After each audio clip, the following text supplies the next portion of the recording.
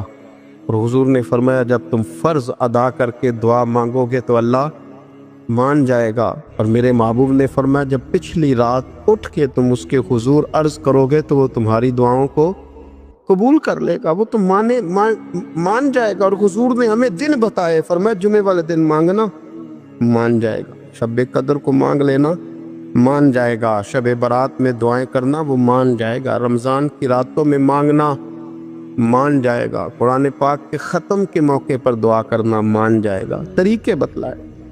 اب یہ ہے کہ ہم نے تو مانگنا تھا نا اس کی بارگاہ میں، ہم نے تو حاضر ہونا تھا، ہم نے تو جانا تھا، اب ہم نے آگے بڑھنا ہے، اس کے حضور عرض کرنا ہے۔ حضور نے ہمیں بتلایا کہ مومن متقی ہوتا ہے نا، پرہیزگار ہوتا ہے، اس نے کچھ نیکیاں بھی کی ہوتی ہیں، جس طرح اسے اپنے گناہوں کا پتہ ہوتا ہے نا، اسے پتہ ہوتا ہے کہ نہیں یار فلاں کام میں نے فقط اللہ کی رضا کے لیے کیا ہوا ہے، وہ میرا اور میرے رب کا راز ہے۔ فرمایا جب تم بڑے الجھ جاؤ نا، جب تم بڑی آزمائش میں آ جاؤ اور جب تم سمجھ لو کہ اب میں بڑی تکلیف میں آ گیا ہوں، تو پھر ایک طریقہ حضور نے ہمیں اور بھی بتلایا مانگنے کا، ایک اور طریقہ بھی بتلایا، اور وہ روایت صحیح مسلم میں موجود ہے۔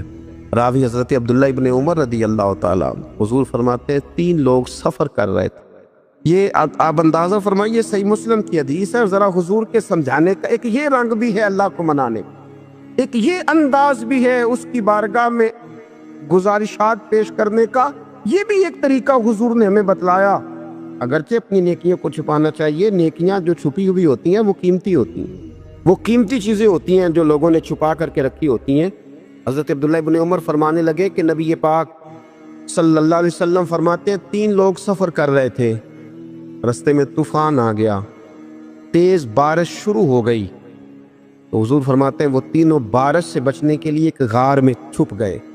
وہ پتہ ہے پرانے زمانے کے اندر غاریں ہوتی تھیں، اور لوگ جب سفر کرتے تھے لمبے تو پتھروں اور پہاڑوں کے بیچ میں سے سفر کرتے تھے، وہ غار کے اندر چلے گئے۔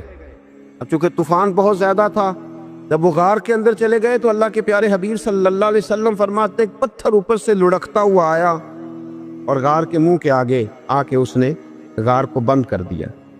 اب اتنا تیز اور اس مضبوطی کے ساتھ وہ پتھر لگا اور اتنا صحیح فٹ ہوا کہ اندر روشنی آنی بھی ختم ہو گئی۔ اب 3 لوگ ہیں، تھوڑی دیر تو وہ پریشان رہے کہ شاید اب کبھی بچ نہیں سکیں گے، شاید چاروں جانب اندھیرا ہی ہے اور اندھیرا ہی رہے گا، شاید یہاں سے نکلنے کے لیے اب ہمیں کوئی رستہ میسر نہیں آئے گا۔ وہ پہلے تو پریشان ہوئے، پھر کہنے لگے یار اس طرح کرو، ذرا غور کیجئے گا میری بات، فرمایا اس طرح کرو، اگر کوئی زندگی میں نیکی کی ہے نا تو ذرا اس نیکی کو یاد تو کرو، اور یاد کر کے اس مالک کے حضور عرض تو کرو، وہ کریم ہے، کوئی آنکھوں شاید من جاوے تے گل کم تتڑی دا بن جاوے، عرض تو کرو۔ ان میں سے یہ آپ اندازہ فرمائیے، یہ بات بیان کر رہا ہے، یہ مدینے والے رسول بیان کر رہے ہیں، یہ نبی پاک علیہ السلام نے بیان فرمایا، یہ وہ کہانی ہے جو ہمیں ہمارے نبی پاک نے سنائی، رسول کریم علیہ السلام نے ہمیں بتلائی، یہ داستان محبت